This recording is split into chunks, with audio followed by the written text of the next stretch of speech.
So hello everyone. तर मित्रांनो, आज बिग बॉसच्या घरामध्ये सूरज चव्हाणने सांगितलंय त्याची खरी प्रेम कहाणी. तर मित्रांनो, या व्हिडिओमध्ये जाणून घेणार आहोत आपण बिग बॉस मध्ये काय लेटेस्ट अपडेट. तर मित्रांनो, मी आहे अक्षय पगारे, तुम्ही बघत आहे पगारे न्यूज. तर मित्रांनो, आज डीपी दादाला सूरज चव्हाणने सांगितली त्याच्या गावाकडली खरी लव्ह स्टोरी. तर मित्रांनो, सूरज चव्हाणने आज ओरिजिनल मध्ये त्याची लव्ह स्टोरी सांगितली. याआधी त्याने बिग बॉस मध्ये काही सांगितलं नव्हतं ते प्रेमाची कहाणी वगैरे. तर मित्रांनो, आज त्याने सांगितले डीपी दादाला. तर मित्रांनो, त्याने सांगितलं असं आहे की तो सकाळी त्याची सुरुवातच त्या मुलीपासून व्हायची.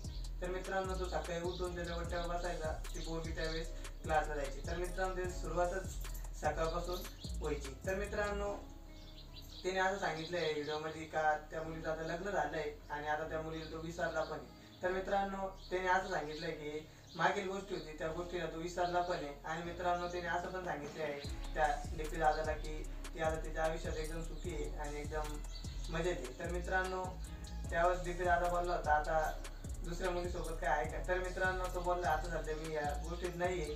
तर मित्रांनो, याच व्यतिरिक्त सूरज भाऊ चव्हाणनी खरं त्याची लव्ह स्टोरी सांगितली, त्याला पण होतं एक खरं प्रेम. तर मित्रांनो, काय ते सक्सेस झालेलं नाही आपलं सूरज भाऊ चव्हाणचं, म्हणूनच तो बोलत राहतो सतत गोलीगत धोका बुक्की टेंगू. तर मित्रांनो, खरंच त्याला गोलीगत धोका भेटलाय, त्याच्यामुळे तो डायलॉग त्याने ओरिजिनलमध्ये बनवलाय.